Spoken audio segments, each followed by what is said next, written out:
Coming up next is Dr. Kimberly Taylor. Here's your chance to talk about what matters to you. Although you will receive helpful advice from Dr. Taylor, remember, this is not to be construed as a form of psychotherapy, diagnosis, or treatment, and cannot replace a therapeutic relationship with a mental health professional.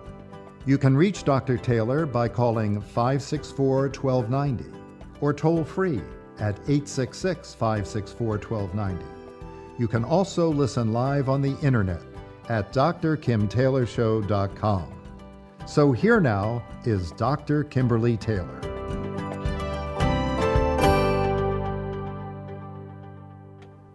So here we are with another gorgeous day here in Santa Barbara. I'm Dr. Kim Taylor, and I'm happy to be here with you.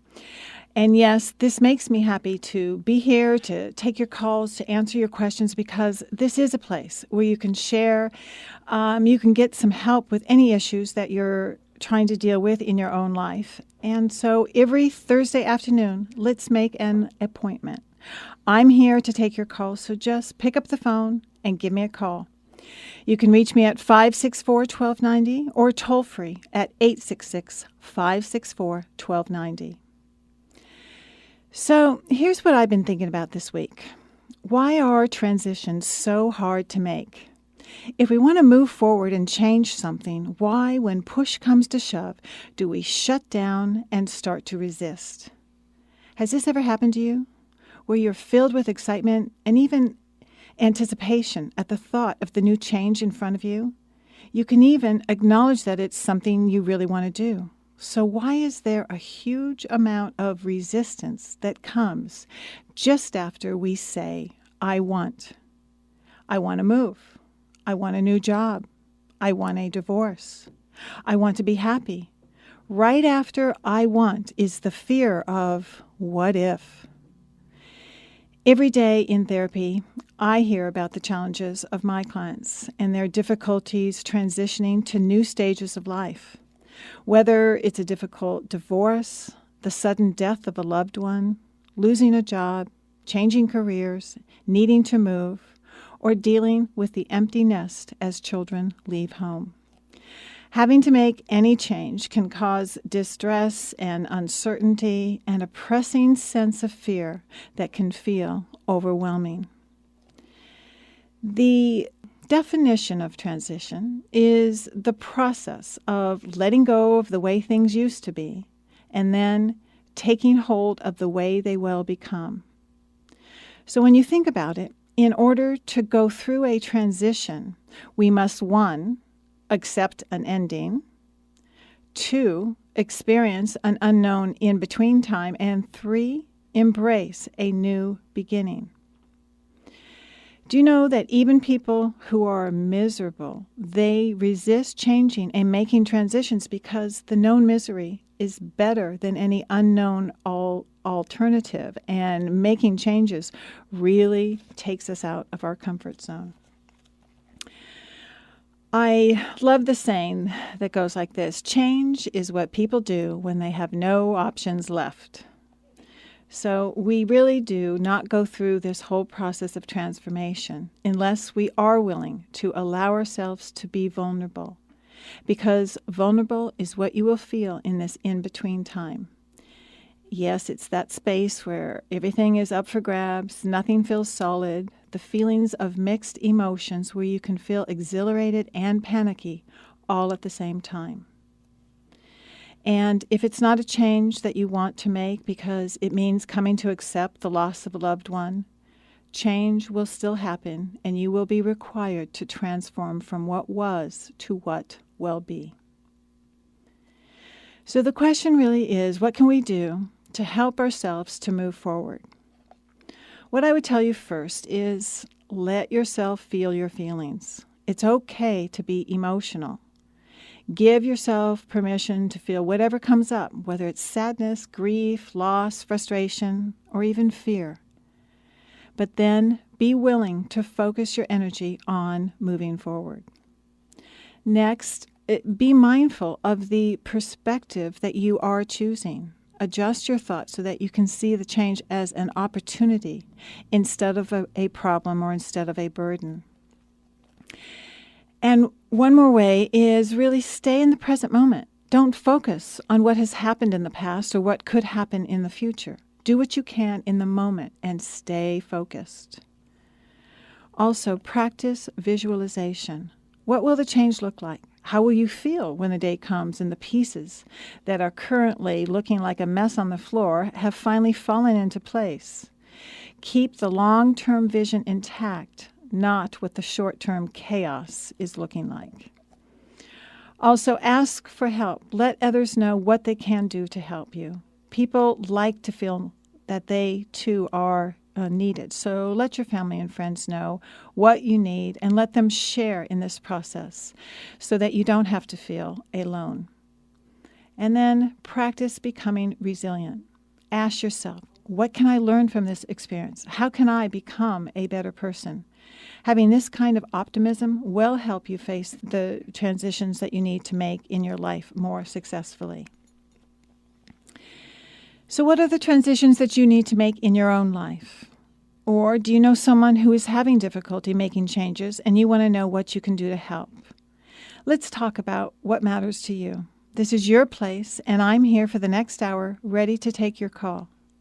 So get on the phone, give me a call. You can reach me by calling 564-1290 or toll free at 866-564-1290. We'll be right back after the break. I'm Kimberly Taylor, and you're listening to KZSB AM 1290. You are listening to Dr. Kimberly Taylor. You can reach her by calling 564-1290 or toll free at 866-564-1290. Hi, we're here now, and actually I have asked Sandy to come in and talk with us right now because we were actually talking about something that we read, and we thought that we would share it with you. So Sandy is our screener here, and she's the one that will actually be here to take your calls and the first one that you will speak to so that she can get you ready to come on air with any question that you might have. And it's not as scary as it might feel. No, because you aren't as scary as you might sound, right? That's true. Okay. So, Sandy, let's get into this because this really kind of blew both of our minds. There is this article, Huffington Post. And yes. it talks about relationship light. Mm-hmm. And it was interesting to me that when I found this is because last week we were talking about depression light and are you almost depressed? And so now we hear this relationship light, and what this is it's more or less taking the place of friends with benefits. And the author here describes that what we are moving into is something with a little more substance, they say, but nonetheless still not a full-fledged dating relationship. So what they're saying here, it's an arrangement between two people where you do relationship-like activities like hanging out, going out, ordering in, talking and sharing stories, getting drunk together, cuddling, watching movies, teasing each other, meeting each other's friends, having sex. That's awesome. Isn't it? But it lacks the intimacy of a full-blown relationship. What do you think of that? I did. I read this too. I couldn't believe it. I could not believe what I was reading. You know, I get that nowadays it seems like sex is a sport, and that a lot of people take that very lightly these days. But to think that you could be in a relationship light, it's kind of like an oxymoron, isn't it? I mean, can you be in a relationship light and have all those different characteristics in there? It's kind of like eating a fat-free Dove bar. I mean, what's the point? Well, and the point is that it might taste great, but as she says here, it's just less filling.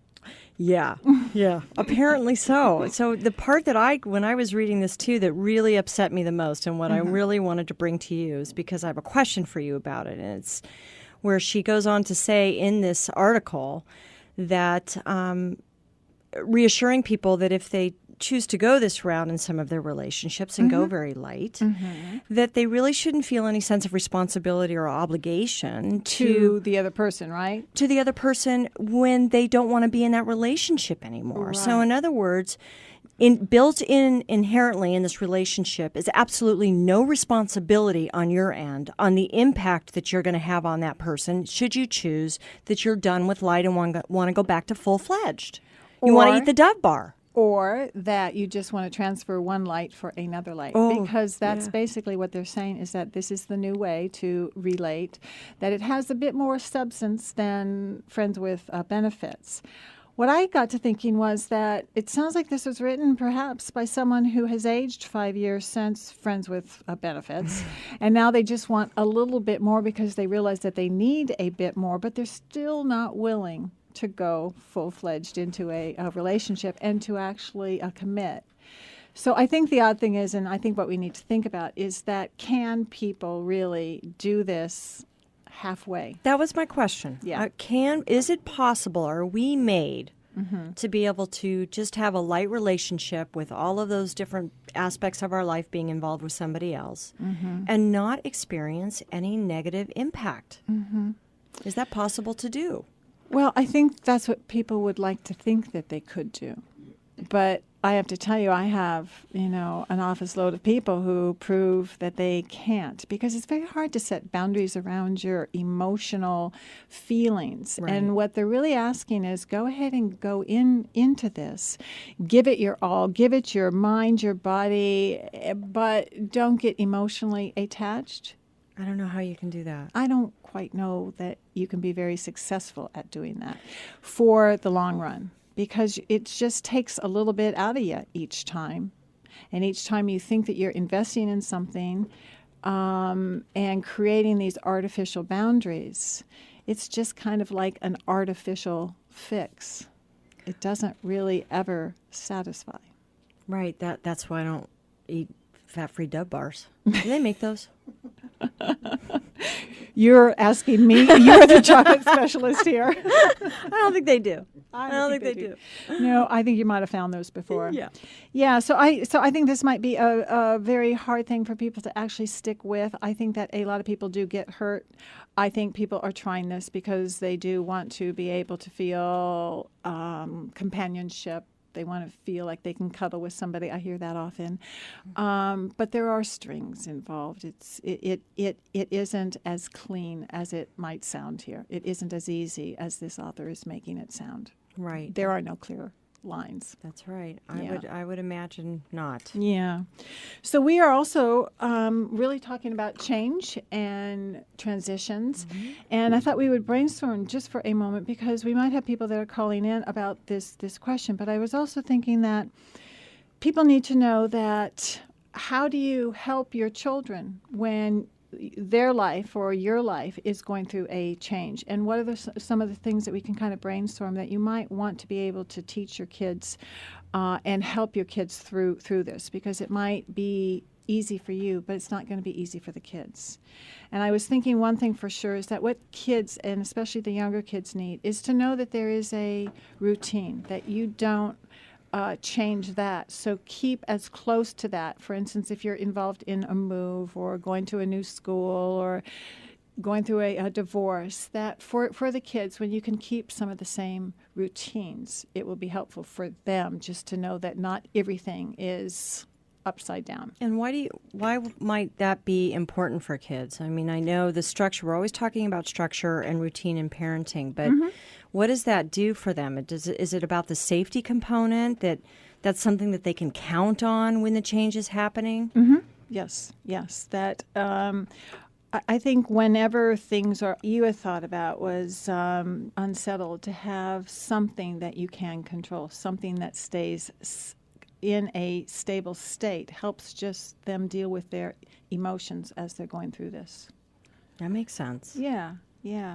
There was one I know that needing to teach the kids that it's okay to express their feelings about it. Right, because if they can't talk about it, they're going to do something else about it. Right. And that's when everybody kind of goes into that chaotic state. Right. Yeah. So trying to let them know that whatever they are feeling about it, it is okay. Don't make them think that everything is fine, and don't keep saying things are fine or going to be fine. Ask them how they do feel about it, because if they can express their feelings about it, then they don't have to get sick. They don't have to hold it in and get sick. Now, do you think, Kim, in a situation like that, when there's something within the context of the adult or the parental relationship, that it would be wise, where's the age cutoff where you start to inform kids about maybe some of the difficulties that are happening in the quote-unquote adult lives, so that they're not left to create a story about what's going on, which usually, the younger the kids, it usually goes to the stories that I'm doing something wrong. Right. That they're feeling this way, or there's anxiety, or they're mad because of something that I'm doing. Right. So how do parents navigate? And I have this question all the time with our kids, and they're adults now, but letting them know, where was that line about letting them know about some of the difficulties that we were going through that created a lot of anxiety? Do you mean problems between the parents? Is that what you're talking about? Yeah, or just, maybe that, or even just other adult-like problems, like financial job issues or job things issues, like that. yeah. How much is too much information? I mean, what does that look like? Well, I think the parents can do a really good job of being a model about how to deal with stuff that comes up in life, because kids need to learn how to deal with their stuff that comes up in life. It might be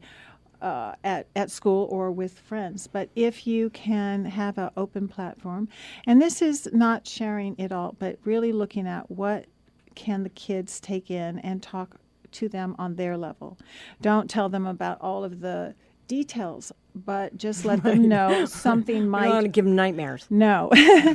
But there is a way to talk to them that you're just giving it in a general way. But then also sharing that you and the father are going to be taking care of this, that they don't have to worry about this. This is just part of the concern that adults need to worry about right now. And that's why maybe we're cutting back and not going to spend money here this week, or that's why we're doing this, so that you make it clearer to them that you are going to deal with it, that their world is not going to come apart, but that they will know that there is something going on. So they don't just have to feel it and then think it's about them. They can feel what they're feeling, but know that it's being managed. Helpful. Yeah. Yeah. And making sure that you don't answer if your child is noticing something that's maybe going on with you, to use the standard answer, which is, no, everything's fine. Yeah. We're fine. You know what the acronym for fine is, right? Yes, but we can't say that we on the can't say radio. it on air. No. But yes, that is true. That's true. So don't say fine. Tell them a bit about what's going on. Like, Keep I'm it sad, or general. I'm feeling a little anxious, but we're okay, or I'm mad at your dad right now, or I'm mad at the situation right now, But we will work it out. You don't need to worry about this. We will handle that. Yeah, just that kind of role playing with them. But keep it open so that they do know that they are a part of it. After all, it is a family, and a family needs to support each other. So I'm just thinking some of the other things are just, when they watch how you handle things, they'll also be able to know how to handle things. But keep things in their life as stable as you can. Make sure that you're not, using junk food. For instance, keep the food still healthy, keep their exercise up, keep their activities up, and make bedtime, huh? And Yeah. and bedtime's Right. up, yeah. Right. And that will help them also go through these transitions. Gotcha. Okay. Yeah. So thanks, Sandy. Thanks for coming in. We're going to Absolutely. take a break right now, but we are going to come back and we are going to take your calls. So you can give me a call at 564-1290 or 866-564-1290. I'm Kimberly Taylor, and you're listening to KZSB AM 1290. You are listening to Dr. Kimberly Taylor. You can reach her by calling 564-1290 or toll free at 866-564-1290. This is Dr. Kim Taylor, and we're on the phone now with Ann. Hi, Ann. Hi, good afternoon. Good afternoon. What's on your mind today? Well, I wanted to share that my husband, in the last couple years, just suddenly turned into an old man. A lot of complaining about physical health, and it's like every day wakes up cranky and complaining, and it's starting to affect our relationship. And how old is he? He's 63. Okay. Almost. Has there been a change in his life? Well, there's been a lack of work, and I think that's kind of depressed him a little bit. And I was sympathetic at first, but I'm getting less and less sympathetic as time goes on, and I feel the weight of everything on my back because for years he was the major breadwinner, and so I didn't mind taking care of everything else. And now that's what he's used to, so now that he's not working a lot, I'm still working and taking care of everything else, and I'm getting very resentful. So what would make it right for you? I don't know. That's why I called you. What are you hoping for? I don't know how to fix it. What are you hoping for? I'm hoping for that he will want to be more helpful and learn everything that he has not been doing. And I know that's a lot to ask after so many years, but things change, situations change, and you can't stick your head in the sand and pretend you don't see it. Do you think that he is refusing to do this because he's angry at you, to punish you? No, I think he's fearful. Okay, but do you feel punished? I'm exhausted. And I hear a lot of other women my age complaining of similar things. There's no more romance. There's no excitement. There's love. There's a family involved, and all that's great, but, you know, there needs to be something else. Okay, and have you sat down and shared this with him? Oh, I've driven him crazy for the last, I don't know how long. You know, he knows. I've expressed it quite clearly. Okay, I've but threatened, Anne, begged, pleaded. Okay, but in your threatening and begging and pleading, that might make him feel very defensive. Let's just say that he might feel that he is under attack or that you are judging him. Do you ever just sit down and just share your process with him about how you're feeling, that you miss your friend, you miss the guy that used to feel like he was on the same team, that you miss talking to him and having him be excited about life and happy? No, I don't think so, because I've been too angry. Okay, so you're really feeling very alone and very isolated. Exactly. And then you get angry. That's it. Okay. All right. I think you're going to have to share with him how you're feeling, but to do it in a non-threatening way. Do you still love him? I do. Okay. Then I do. Then he most likely is not going to open up and to share with you what he's feeling, because he doesn't feel good about himself right now. If he's not working, if he feels like he's losing his own identity around work. And it might be helpful to sit down and just talk just the process with him. What is going on with you, and that you do feel alone. You don't feel like you have your partner, and sometimes it makes you angry, but what you really want him to know is that you miss him. You know, that sounds like a great approach and something I have not tried yet. So I will start there. Okay, well, it is really hard to feel your love for someone when you're so angry at them. And it is. Yes, and so that's why I say that I think you need to share that part. Say that you have really found yourself being very angry, but then tell him why, because there's been a loss, and it makes you afraid too, and it makes you wonder what the rest of your life is going to be like if this part is happening now. It does. It makes me feel very lonely. Well, thank you. Yeah, part of marriage and going long term is really seeing it as a team, and that one of your team members is feeling down.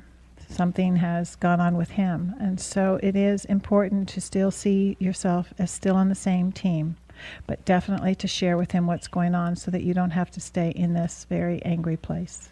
It's going to take a lot of work on my part, I can tell you, but I will do that. Because I've tried everything else. Well, why don't you try that one, and then give me a call back and let me know how that goes. I will. Okay. Thank you so much. All right. Thanks for your call today. Okay. I'm Kimberly Taylor, and you're listening to KZSB AM 1290. Hi, this is Dr. Kim Taylor, and we're on the phone with Barbara. Hi, Barbara. Hi, Dr. Kim. What's going on with you today? Well, I'm finding out that what's going on with my family is actually quite a common problem these days. We have family finances to deal with, as our aging parents either can't deal with things or have passed on. Mm-hmm. And with 5 kids, 5 children of my parents, some who haven't really dealt with old issues from high school, is there any hope to work together, or what would you recommend? I take it that there is not a set will or statement about how the money is going to be divided, or is this about taking care of aging parents while they're still alive? There are wills, Mm-hmm. so that part has been Designated already. Set in place, but it's all the little things like is the person really competent who's taking care of the wills and the trust, and how to expedite working together as a family to take care of details like where the furniture goes. Mm-hmm. Those things aren't in wills. The general big things are, but all the myriad little things, and also caring for the aging parents too. Mm-hmm. Okay. There's plenty of things. And that, when you say that the family or the 5 kids have never really seen eye to eye throughout the years, so this isn't something well, new. not all of them. There's several that really haven't dealt with anything. Okay. And are you trying to make them a part of this at this point in time, and are they wanting to be a part of it? That's. I think one does want to be a part, but the other antagonist does not want to be a part. Mm-hmm. Rather than getting into a big family drama about it, which I'm sure you've run over time after time throughout your lifetimes, sometimes it is helpful to get another person involved who is the mediator, who everything goes through that person. So that person has to deal with every other family member. And the family members can just stay being as intact as possible without letting this kind of situation break them apart. And it probably would be a good idea to have some mediator who's not a family member. Oh, do you think? This person probably would be much better off not being related to the family. Yeah. Because then it is truly an objective perspective. Mm-hmm.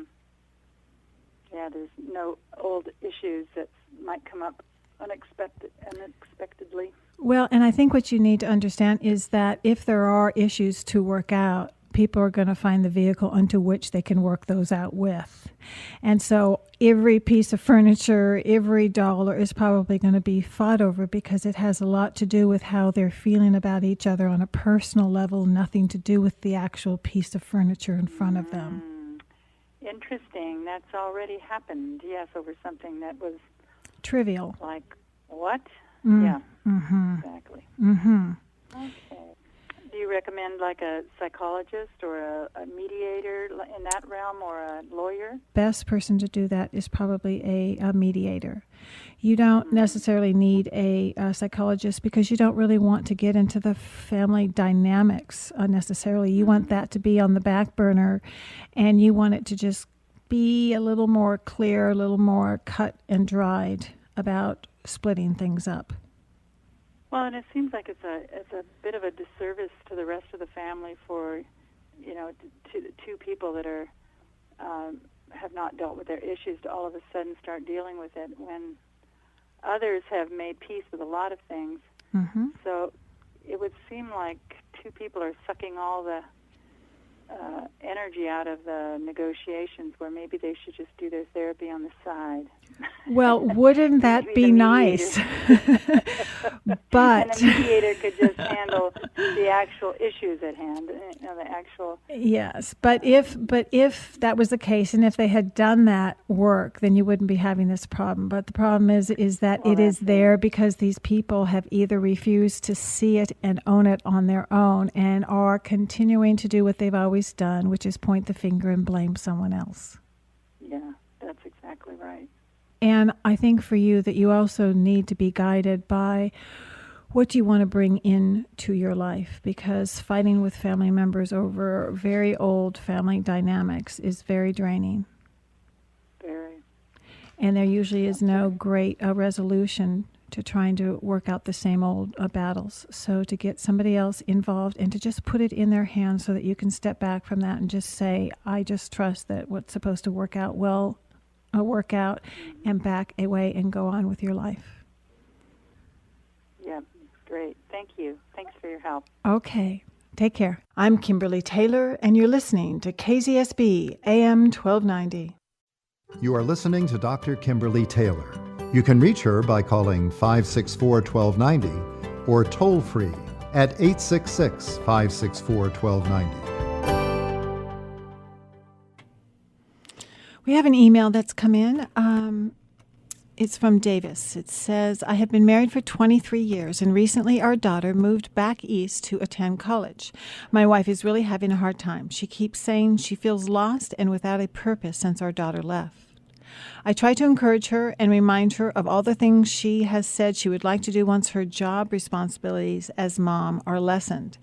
She seems a bit lost. How can I help my wife find herself again?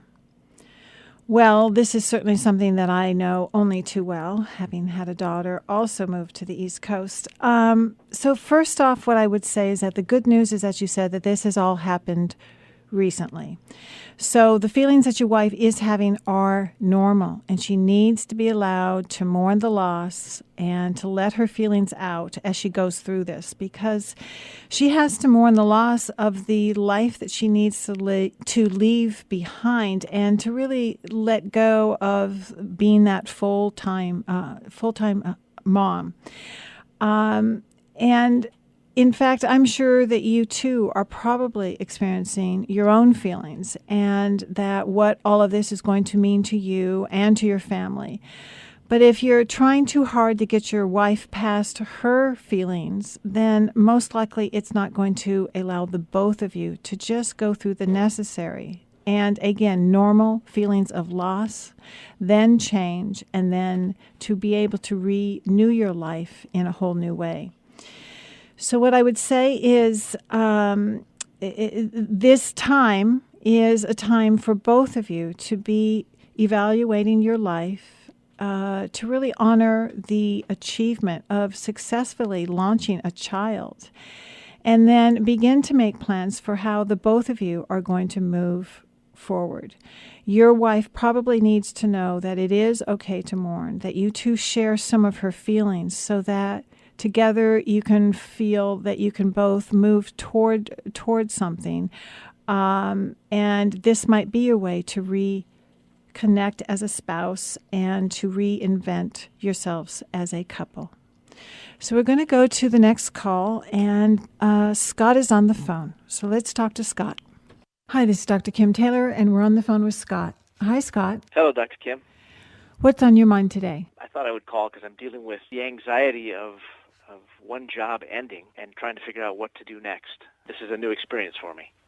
So you said that there's a fear. What are you afraid of?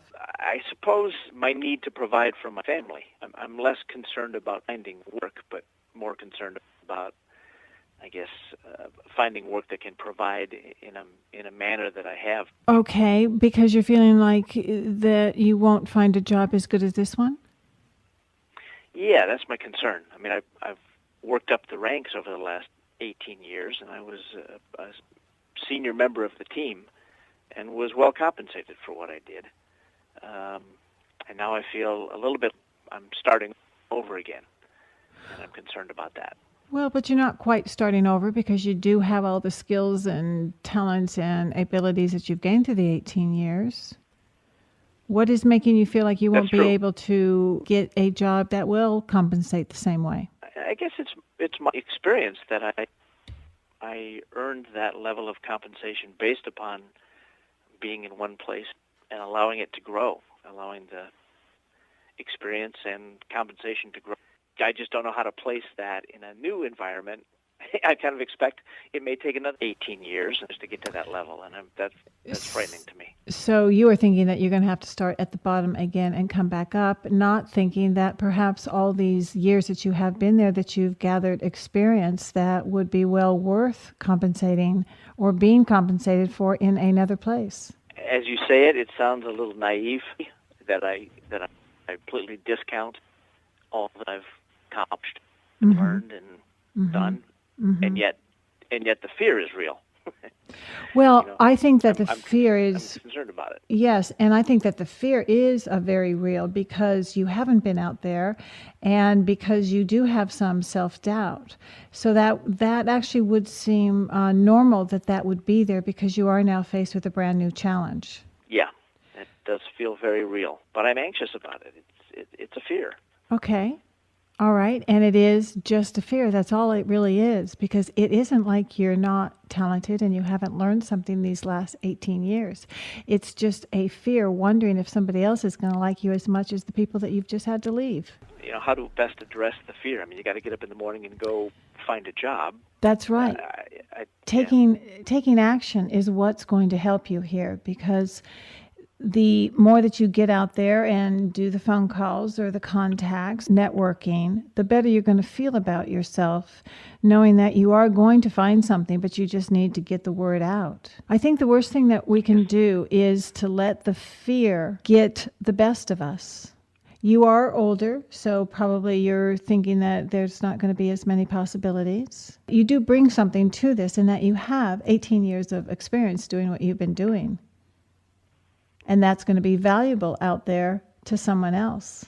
Well, I think I'll sleep better when I find that next stop on the journey. But yes, of course. As I said, I'm both anxious and excited about it. Mm-hmm. I'm just at the beginning of it, so I'm updating resumes and putting the word out to people who might hear of opportunities would fit. Also trying to figure out how to expand the scope of my search beyond what I know. There may be other opportunities that I'm not even thinking about. Well, and I think you just used the word exciting. It's also an exciting time for you in your life because you are going to change, which means that you perhaps can direct this in a new way that will make you feel passionate about what you do again. And perhaps it is time to assess whether you are going to take your skills and tools and apply them in something different. Maybe you're going to try to create something on your own. Maybe with your contacts, you can assess whether this is a time that you want to partner with other people and start something brand new. So there are a whole bunch of possibilities that maybe if you just let your fear be a part of this process and use it as anticipation and excitement and walking into the unknown. But there are a lot of things that you're bringing to this unknown package that will help you to take that next step. Yeah, it sounds to me like I have to be mindful of using the fear as a motivator rather than an inhibitor. Mm-hmm. I think that is the key for any new venture that you go on. If you just think about all the things and the what ifs and what if this doesn't happen and what if that doesn't happen, you really defeat yourself before you ever start. Use it to just be that kind of excitement and anticipation that we all loved when we were younger because we saw the world full of possibilities and different things that we could choose. You still are there. You just have to look at it through a different filter. Because this time coming into it, you don't have to start at the bottom. The times right now call for we have to reinvent ourselves sometimes at this stage of our lives. And it is not a bad thing, but it is that we have to think about work in a whole new way because oftentimes people could be hired for one job and they stayed in the job for their whole life, but that isn't how things are right now. But people are needing to look at all of their skills and how they can apply it in a whole new way so that it works for them at this stage of their life. Sounds like my plan. That's what I got to do. Just don't let the fear stop you. the obstacle to be overcome. Well, yes, but just know that it is going to be a part of the process, and it keeps you on your toes. It keeps you moving forward, and it's okay to be scared for a while, because if not, you might not make the change that you need to make. And maybe that fear is that maybe you want to push it, maybe you want to do more, and you are in some parts afraid that you can't or won't be able to do it, but in fact, use it to motivate you to move forward. That sounds like good advice. Thank you, Dr. Kim. Okay, thanks for the call. I'm Kimberly Taylor, and you're listening to KZSB AM 1290. Hi, this is Dr. Kim Taylor, and we're on the phone now with Pat. Hi, Pat. Hi, Dr. Taylor. What's on your mind today? Well, I'm in a quandary. I think I'm ready for a retirement home, but then I have misgivings. I live in my own home. I'm healthy. Just got my driver's license renewed. How old are you? I do get lonely. Okay. And Pat, how old are you? 82. Okay. So there's times that you do get lonely, but you're thinking about maybe it's time to move into a retirement home. Yes. Okay. What are you seeing that would be the benefit of doing that? Activities, a dining room, good food. You get tired of cooking for yourself. Mm-hmm. And what do you think would be the cons?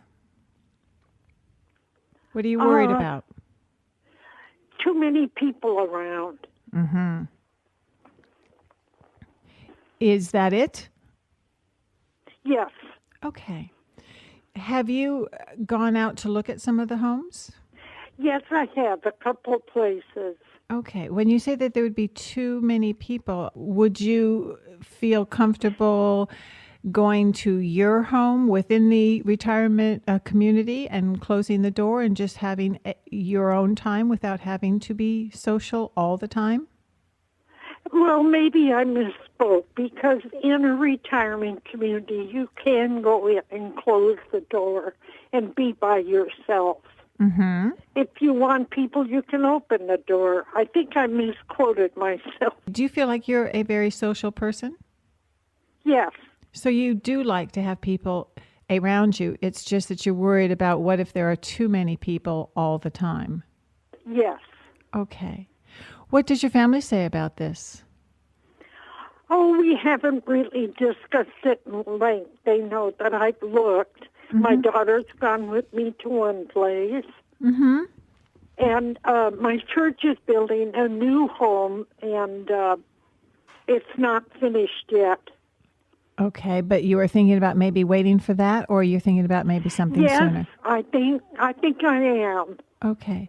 I think it is really important that when you are starting to look, is that you give yourself some time, and that you really think about who have you been all of your life. Because for a lot of people, if they go into a retirement home, they don't like being social. They weren't the ones out there being social during their life. So to be then put in a place that they have to be social is uncomfortable for them. But if you are somebody who has been comfortable and social, it's probably going to be something that will work out for you. Mm-hmm. What is your main concern about leaving your home? Is it just making that change? Yes. It's just that it's a big, big step. It's a very big step, and that's why I think that you don't jump into something like this, but that you really go and look at the places that you might like to live in and really check those out, and that you will know whether you start to feel comfortable, and that you give yourself some time to make this very big transition. I think one of the worst things for people is they stay in their own homes, and then they start to feel lonely, and then they start to get depressed. And to be more active, to have a new environment, it will take a bit to get used to it. But I think it gives you kind of a second lease on life. I understand. Thank you so much, Dr. Kim. Okay, thanks for your call. Bye. I think the biggest decision people have to make is to really decide, have I been social my whole life, and or do I really like to be by myself more? Because you are going to be placing yourself in a brand new situation, and you want to make sure that it's within your comfort zone. So check out the places that you might like to go, see what kind of activities they have, talk to the people that are there, and it's going to give you a better feel to know if this is a place for you. I'm Kimberly Taylor, and you're listening to KZSB AM 12.